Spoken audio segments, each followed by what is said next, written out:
got 6 o'clock. Call the meeting to order. Get started. If you would please stand for our invocation and pledge allegiance. Todd, if you would lead us, please. Let us bow our heads. Most kind and gracious Heavenly Father, Lord, it's again another day we bow our heads. Thanking you, O Lord, for letting us live this moment in time. Asking, Lord, that you be in this meeting, Lord, let everything done according to thy will. And Lord, we'll take the lost world. We pray. Amen. Amen. I pledge allegiance to the flag of the United States of America and to the republic for which it stands, one nation, under God, indivisible, with liberty and justice for all.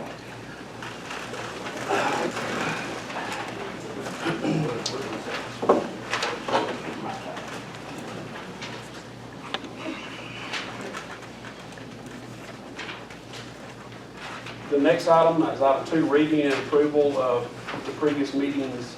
Make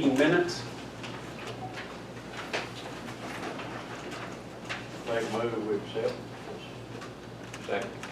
Have a move and second. Any discussion? All those in favor? Sorry? Okay.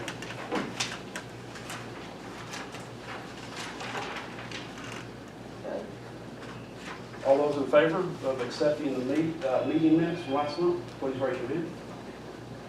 Motion carried unanimously. Item 3 is old business, review of county ordinances. Rodney? Spoke with Mr. Calhoun today. He is currently getting me a few more updates specific to some of the requests that was made during the last meeting. And he's going to send those to me, with which I will forward on to you, and I've got him tentatively scheduled for the November meeting. Thank you. Item 4 is new business. We have one rezone request, RZ-8-19-1283. I'd like to ask Rodney what the county's recommendation is. I'm going to announce we're having an open hearing. Yes, Charles and Cathy Hoetink, and if I mispronounce it, please let me know. Submitted a rezone of 36.61 acres on the property located on Inland Drive, which is right there at the Gilmer County line. The current use listed for the property is rural residential. The development company that had it, I believe it's RLF Talking Rock, had converted all of their property into rural residential. For purposes of this rezoning hearing, they are applying to have it rezoned to agricultural in order for them to put in a farm winery. The surrounding property and adjacent property is predominantly agricultural. In the opinion of the planning and development staff, we would recommend this application be approved. Mr. or Ms. Hoetink, is there anything you'd like to add? If anyone from the public had questions, they're here to answer any of those. But Okay. Any questions from the board for the Hoetinks? So, go ahead. I'm sorry. So how many acres total of the rezone? 36? 161. Okay. And so you just got 3 acres in grapes initially Yeah, eventually, correct. over the next 2 years? Yeah. And then, so eventually to get to 5. That'll be the max. That's a long one. So we might not even get there. How many acres do you need to produce a good bottle of wine? Not that many. Quarter acre. Yeah. Matt? Yeah, I was curious, where you go, it's going to require a lot of water. Do you have a water source for that grapes? I can hook up to the county water, which is on my side of the property. I'm curious, how long do you have to have the grapes growing before you would produce enough to actually make enough wine to sell? 3 years for one variety and 5 years for other varieties. So to be more specific, American hybrids, American French hybrids, you can start commercial producing for our varieties, which are the classic varieties, like Captain Angel. It'll take 5 years. So in the meantime, we're going to get grapes from elsewhere, or are you just going to wait until those? Yeah, we probably, but there's a limit on how many grapes you can buy from out of state. It's regulated by the alcohol in the Georgia Agriculture Department. So that's your plan, so you hope to be up and actually working and, That'd be about 2 years before we up and running.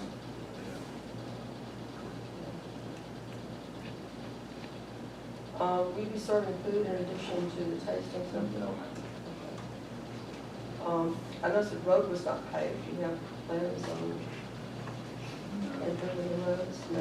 mean, it has rock on it, crushed granite, rock on it, some good rock on it.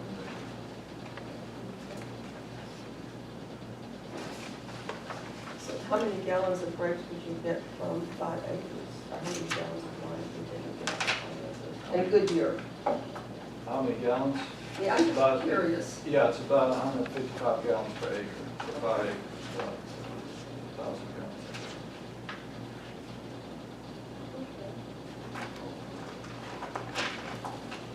And what about the facility you're gonna build for the, Yeah, it's a 1,200 square foot building with half of it as station room and half of it is production unit.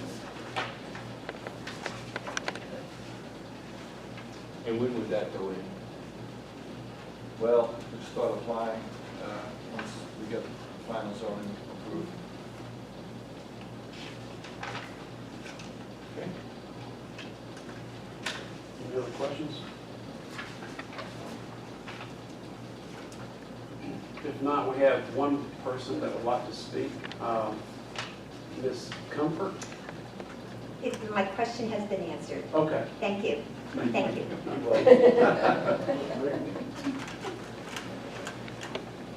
Any other questions? Mr. Chairman, I make a motion to accept. Sir, There's another question. Oh, I'm sorry. he's at the back of me. Is that gonna jack my taxes up or interfere with? That's a good question. I mean, we're not the tax commission. I wouldn't think so with it going to agriculture. Usually agriculture. I'm raising cows, so it's. Right. So, I didn't, You might want to talk to the tax commissioner's office to get a validation on that, but I mean, my personal opinion, I stress opinions, I wouldn't think so. because I'm raising cows, that's agriculture too, so. Yes, sir. Okay, I wouldn't think so. all right. Talk to the tax commissioner's office, they can give you a definitive answer on that. Or Rodney, can you elaborate? I would agree with you, sir. I would not anticipate it, so it's going from a denser zoning classification to a less dense. I would be surprised if it did, with it going to an agricultural Okay. setting. Thank you for your question.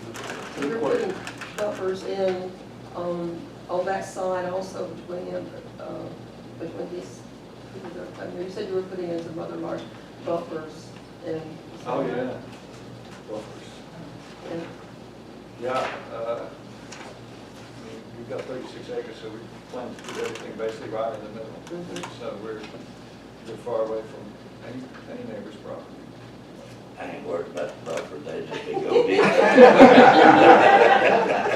Can I go get some drinks? Bring a bottle of wine. Yeah, but no, there's a big ditch in between mine and buffer, ain't no big deal. Thank you. Okay, I would restate my recommendation to accept the recommendation of the Planning and Development Department with respect to this activity. With the exception of what? No, no. Oh, I'm sorry, I misunderstood. We have a move I'll second. and a second. Any discussion? All those in favor of accepting the recommendation, please raise your hand. Motion carried unanimously. All right, hearing is closed. The next item is board comments. Rodney, the good friend, the editor, has done a good job of laying out some of the concerns of the general public about the topic of our last planning commission meeting with respect to house sizes, tiny homes, campgrounds, Right. all of those things. So Ethan is going to be prepared to give us some. Yes, when I spoke with him today, he said he's doing some research on some other counties similar size as far as how they're addressing these issues and what things that they have used over and above what was submitted the last time. Just some clarification on some things, some enhancement on some things. So once we get that material, like I said, I'll forward it on to y'all for your study. And then he will be here at the November meeting. In the meantime, I get the distinct pleasure of going to the real estate luncheon in November and try to answer as many questions there as possible. So it'd be good if the fire marshal had the opportunity to understand what I'll see if we Ethan's can gonna get him for that meeting as well. That would be good. because that's one of the concerns that's been raised. You know, I'm kind of a free market guy, and if the market can, let the market handle it. I mean, if the guy's got some acreage, and if it's 10 acres or whatever, and he wants to put something on there, and it meets the other requirements of the county, I don't know, you know, I struggle with how we put that, an envelope around that and say you can't do this, you can't do that, if it meets these other requirements. I will say this, it is a difficult proposition. It is a difficult concept, and it does us absolutely no good, but I'm going to say it anyway. We're not the only county that's facing these challenges at the moment, so we're all trying to work our way through it as best we can and do what we can for the betterment of all the citizens involved. So, yeah, like I said, it's a complex issue. There ought to be some grandfathering in here, potentially. Right. Because like some of those folks said, as Dan covered them in the paper, I mean, they've been doing this, living there all their lives, and we shouldn't necessarily be in the eviction business. I would not be supportive of going retroactive. I would like to set a date and move forward. I think one of the things that I've been thinking about on this too is if they're actually in trailer parks, could we look at making, I mean, the person running the trailer park has to have a business license, could we look at making him responsible for seeing that they have the water and the sewage and the electricity and that it's in their name and they're paying taxes? The campgrounds and stuff like that there are processes that they have to go through to meet that, the water, the ingress, egress, the sewage concerns, all that sort of stuff. There's so many components that are involved in this thing with how the state views a camper, how they differently from a trailer or different, there's just so many things that come into play that you have to address all those concerns when looking at do we want to do a campground, do we want to do an RV park, do we want to do a mobile home park. There's so many things that come into play that subtle variances like campers. According to the law, you're supposed to have tags on those things, current tires, to where you can pull that thing at a moment's notice, and you're supposed to be able, especially in a campground setting, that thing has to be rotated. It can't just stay there. And some of the concerns that we're starting to see is decks being built onto them, attached to them, bedrooms being attached to them. I've actually got Kind of hard to do a one rotation which in it. it's kind of hard to rotate them with that. So we've actually got one that has a breezeway attached to a bedroom that was built in the backyard. And so, I mean, it's, like I said, it's a complex issue that you get into on how do we address these concerns, not only for let's say, adjacent property owners who have concerns. But how do you address these concerns from a safety standpoint to where you're not jeopardizing somebody's safety by allowing them to live in something that quite possibly may not meet state code? Well, I think you got the health department Mhm. is one issue, right? Yes, sir. And then you've got fire and safety is the other big issue. Yep. Uh, And there's a lot of things that go into But it. what, you know, sometimes what's the alternative for? I mean, living in a tent? That, I would prefer not to see that. Well, I know that, but I'm just throwing it out there. I mean, That's- what's the alternative? That is the flip side. What do you do if, I don't want to say outlaw, because like I said, I didn't like to start from this point forward, but you got to have a soft spot in your heart knowing that this may be all there is, and how can I justify that under the same classification as I justify somebody building a 1,200 square foot house right down the road or something like that. You start getting into the apples and oranges, and then that's a nasty world to get into. I went and looked at I went through the tiny home that was on display at the Marble Festival, and one thing I looked at when I walked in, now this was only, I think the guy that was there representing the company said it was 185 square feet. And one thing I looked at was the sleeping loft. You know, it was that far from the ceiling. You crawl in. Well, but I was like, how did, because I said, how does somebody like my size get up there? If You need an extended tiny house. an extra large. Mine will be the vault. Well, cathedral ceiling and top. You can't be claustrophobic. Yeah, there you go. But, okay, so he answered the question. It said the bunk, whatever you want to call it, it lowers. Mhm. Right. Hopefully. So it lowers when you want to go to sleep, because came right down over the sitting area, what I guess you would consider the living room area. It's kind of like a horseshoe pit roof type deal when you watch TV. So it just lowers, and there's your bed. So, And that's just one of the many facets to that we have to look at. And I know that some of the codes are going towards mandating possible skylights or something as a second form of ingress egress in the event of a fire.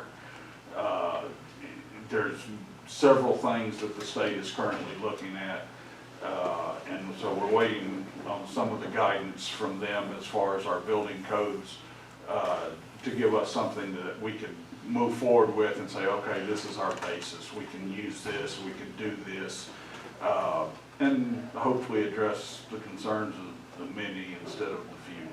Well, you know, I went through the firefighter training course for us, for our station up on the mountain, and when you understand all of the risk that our firefighters face today in today's well-built home, with all of the pressed wood and the glues that are in everything, that type of construction, and then you look at the material, the sofas, some of those may well be worse situations than a camper that was built 15 years ago.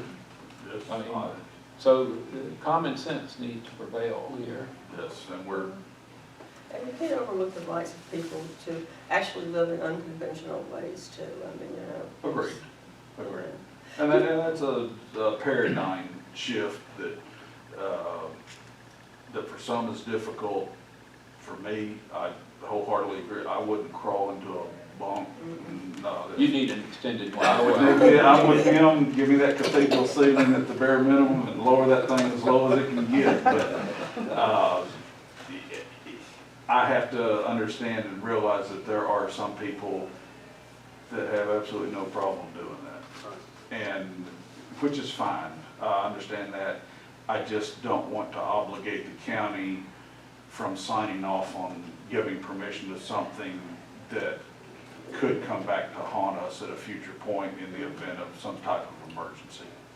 It's not an easy answer, or easy scenario. Do you think you could provide, if they're not extensive, you could provide us with the rules on RVs and trailers that you were talking about, that the state have these things that they got? I'll talk to Ethan and see if we can come up with that, Yeah, yes. I think that would be helpful. Yeah.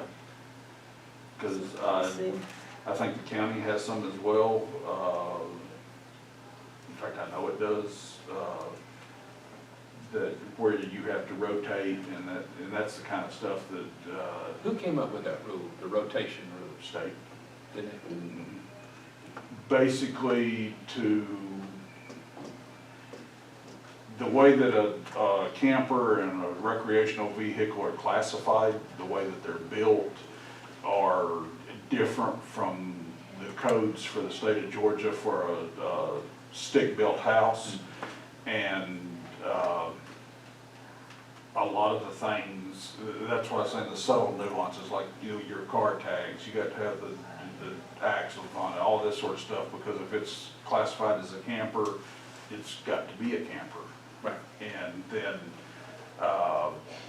that's some of the concerns that we're seeing is, when you build a deck all the way around it on 3 sides, or you're building a breezeway to a bedroom in the back 40 or whatever, then, okay, has it lost its designation as a camper, and now you're a substandard house? Well, you know, but And it's just, you could go buy one of those today, mhm. and you could drive all around the United States and live in it 24/7. Oh, it's a moving every so often. Well, yeah, but- yeah. I mean, the moving thing seems Yes. to, I mean, what are we trying to do here? You're trying to make it hard on people, or you're trying to make a camper a safer vehicle? Moving it doesn't make it safer. Yeah, no, I agree. Unfortunately, those are the definitions that the state has given us, so, I mean, I have to work with what I've got. Again, common sense. I know where there's one of these little outside buildings sitting under one of those metal carports, about, I don't know, 10 foot wide and 30 feet long. Somebody living in it. I know of at least one structure in the west end of the county to where it's partly wood and partly tin. Well, this is, So, I mean, it's. this it is runs right the here gamut, down yeah. almost. And it's just one of these long outdoor buildings you see down by racetrack. Mhm. They put it under one of those metal carports. It's, Yeah. again, you know, maybe economically that's That's the as best way good to as do they it. could do. Exactly. And so, I mean, They're trying. I guess the fine line that we're looking for is what does the law say versus what does common sense say? What does compassion say? And that's a The state horrible there, fine line to try to track down. So it seems to me to It'd be, be good to have a copy of those. you can go get 65-year-old and retire, never been in nothing but a pickup or a car, go out and buy a 40-foot camper and jump in it and take off and not have to have CDLs or nothing. God, that's a dream.